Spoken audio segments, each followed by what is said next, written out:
Auditor general ہیں ان سے سوال کیے گئے اور پارلیمنٹیرین کی طرف سے ڈیٹیل مانگی گئی کہ یہ جو آڈٹ ہے اس کی ڈیٹیل ہمیں فراہم کریں، کون سے پیسے کہاں پہ خرچ ہوئے. یہ کرونا کی امداد کی بات ہو رہی ہے جو غیر ملکی امداد آپ کو باہر سے آئی تھی 1200 ارب روپے.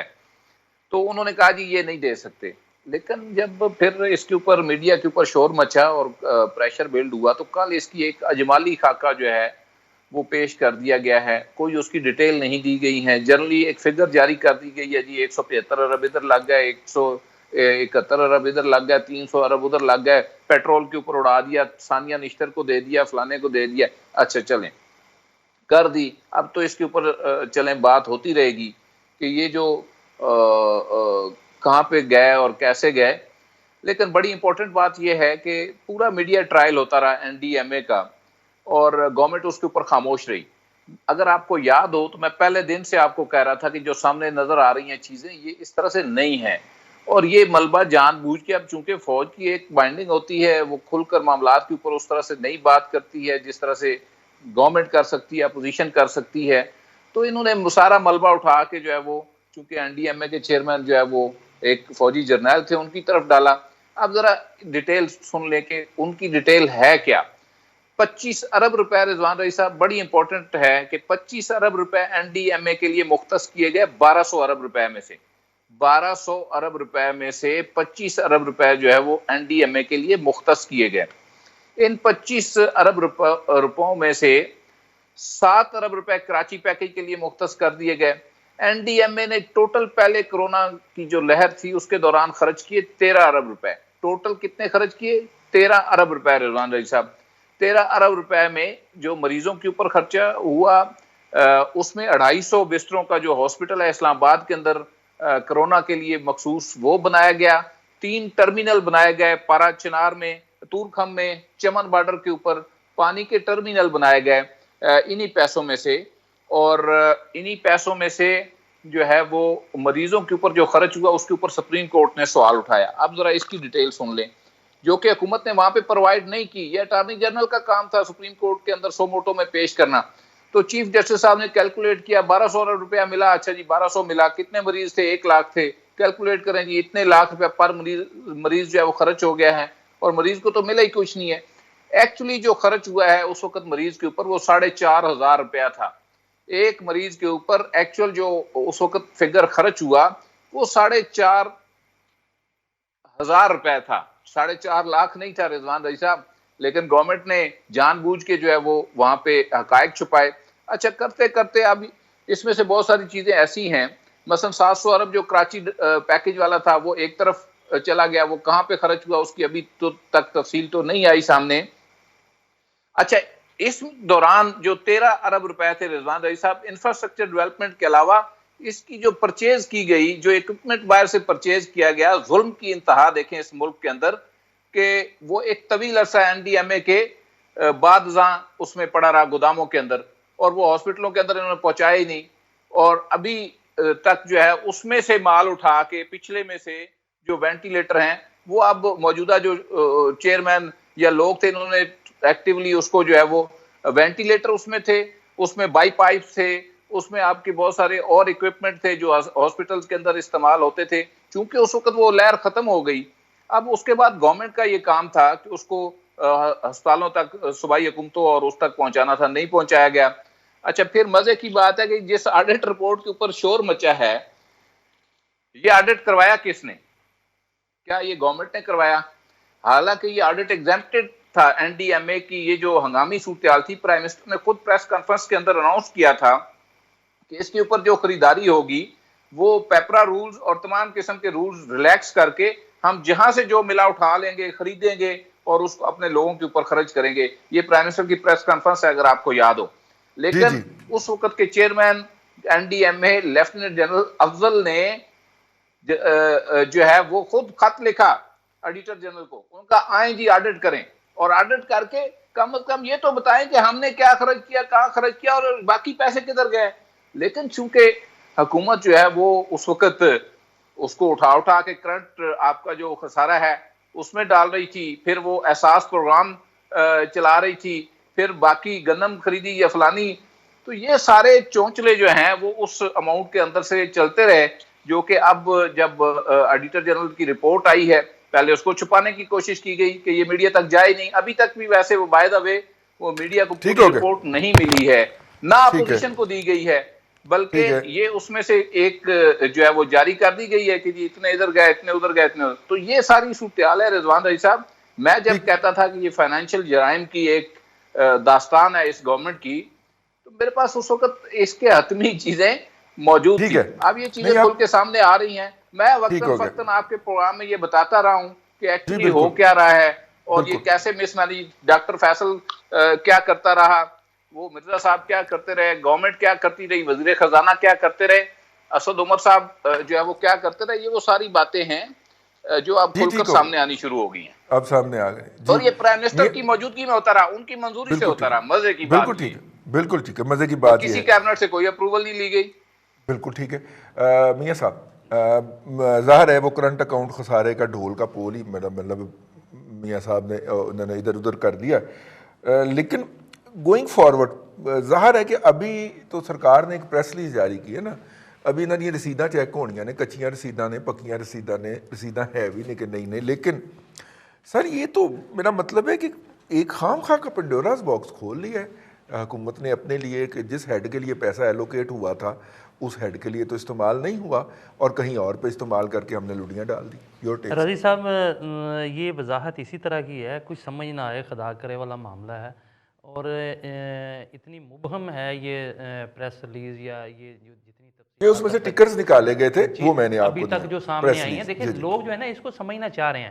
دیکھیں یہ ایک اپوزیشن کی طرف سے واضح طور پر 1200 ارب روپے کا الزام تھا حکومت پر, ٹھیک ہے, اور حکومت کو اس میں بڑی تفصیل کے ساتھ اس کا جواب دینا چاہیے تھا. ایک تو بہت لیٹ اس بارے میں انہوں نے اپنے رپورٹ دی یا لب کشائی کی ہے, لیکن اس کے باوجود تشنگی لوگوں میں اسی طرح برقرار ہے. لوگ سمجھنا چاہ رہے ہیں کہ یہ 1200 ارب روپے جس کا اپوزیشن الزام لگا رہی ہے اور جو ایک اسکینڈل کی شکل اختیار کر گیا ہے, اس کی تفصیلات ہیں کیا.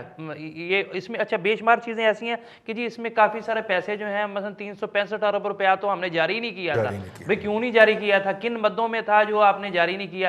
پھر اس کے بعد کرونا میں بہت ساری چیزیں جو وہ اس میں انڈکٹ کر دی گئی ہیں, زراعت اس میں گھسیڑ دی, اس میں جو ہے وہ انڈسٹری کو اس میں گھسیڑ دیا گیا, اور کافی ساری چیزیں ہیں. اور جس طرح آپ نے پیٹرول, اور وہ کہاں پیٹرول خرچ کیا گیا. یا اگر حکومت نے اس اسکینڈل سے اپنی جان چھڑوانی ہے تو اس کی ایک ایک شک کے حوالے سے انہیں عوام کو اعتماد میں لینا چاہیے, لوگوں کو بتانا چاہیے کہ ہم نے کہاں کہاں پیسے خرچ کیے, ورنہ یہ حکومت کے گلے پڑ جائے گا. دیکھیں کلیئرٹی جو ہے وہ بہت ضروری ہے. بہت زیادہ ابہام اس حوالے سے پایا جا رہا ہے, اور چونکہ پاکستان کا ویسے ہی جو ہے یہاں جو انتظامی سسٹم ہے وہ اس طرح کا ہے کہ یہاں تو آپ نقد پیسے کسی کو دے دیں, ویسے آپ کسی انتظامی افسر کو بٹھا دیں کہ آپ نے یہ کام کرنا تو وہ لہروں سے پیسے کما لیتے ہیں. تو یہ سارا چیزیں جو تقسیم کیے گئے پیسے کرونا کے دوران جو ہے ڈیلی ویجرز میں اور دوسرے لوگوں میں, اور اس جتنی مدات میں خرچ کیے گئے, ان سب کی تفصیلات سامنے آنی چاہیے تاکہ عوام کو پتہ چل سکے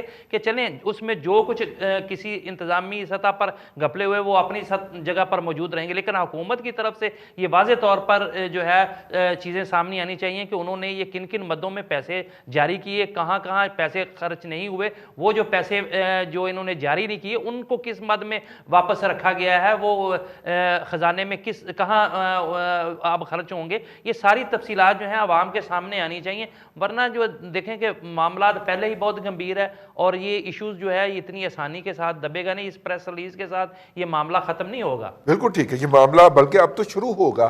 جواد فیضی صاحب ہونتے کام شروع ہوئے گا.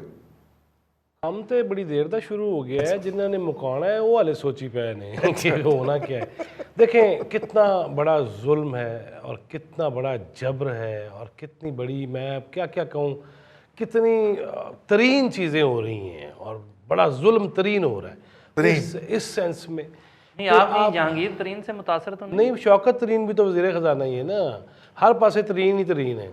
اب بات یہ ہے رضی صاحب, میں جو آپ سے کہنا چاہوں گا, وہ وزیر اعظم جو کہتا تھا کہ مجھے مغرب کے ہر چوبارے کوٹھے سے لے کے